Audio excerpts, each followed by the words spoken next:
আমরা নির্বাচনী প্রচারণার খবর জানবো। নারায়ণগঞ্জ ১ অর্থাৎ রূপগঞ্জ আসনের খবর জানবো সহকর্মী জয়নাল আবেদীন জয়ের কাছ থেকে।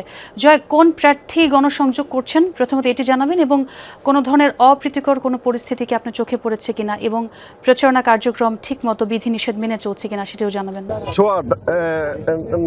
নারায়ণগঞ্জ ১ রূপগঞ্জ আসন সেটি ভৌগোলিক কারণে অত্যন্ত মানে গুরুত্বপূর্ণ একটি আসন। রাজধানীর সরাসরি ৬টি থানার সাথে সংযোগ রয়েছে এই আসনের, এবং এই আসনে কিন্তু মোট ৪ লাখ ভোটার রয়েছে, যার মাঝে অর্ধেক নারী ভোটার। এবং আজকে এখানে বিএনপির প্রার্থী যিনি দলটির কেন্দ্রীয় নির্বাহী কমিটির সদস্য এবং নারায়ণগঞ্জ জেলা বিএনপির যুগ্ম আহ্বায়ক, তিনি কিন্তু এখানে নারীদের সাথে এবং পুরুষদের সাথে সম্মিলিতভাবে গণসংযোগ করলেন এবং এখানে একটি উঠান বৈঠকের মতো করলেন। আপনাকে বলে রাখি, এই আসনে কিন্তু নারী ভোটাররা বড় ভূমিকা রাখবে, কারণ প্রায় অর্ধেক নারী এখানে ভোটার রয়েছে, এবং এখানে যেহেতু ইসলামী দলগুলো প্রতিদ্বন্দ্বিতা করছেন, যে সে কারণে আসলে কিন্তু দীপু ভূঁইয়া চেষ্টা করছেন যে কৌশলী হয়ে নারী ভোটারদের ভোটগুলোকে উনি ওনার আয়ত্তে নিয়ে আসতেন, যে কারণে তিনি মানে সকাল থেকে রাত পর্যন্ত কয়েকটি নারী সভাও করে থাকেন, পাশাপাশি গণসভা উঠান বৈঠক করে থাকেন।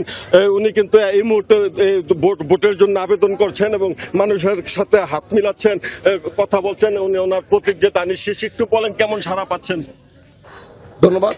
আসলে সারা বাংলাদেশেই মনে বিএনপির এরকম জোয়ার বইছে, স্পেশালি আমাদের রূপগঞ্জে একটা ইলেকশনের আমেজ চলে আসছে। যে ১৭ বছর পরে একটা ইলেকশন চলে আসছে, মানুষ তার অধিকার নিয়ে কথা বলতে পারতেছে, তার অধিকারের মাধ্যমে সে একটা ভোট দিবে, এটার একটা আনন্দ আপনার বইছে।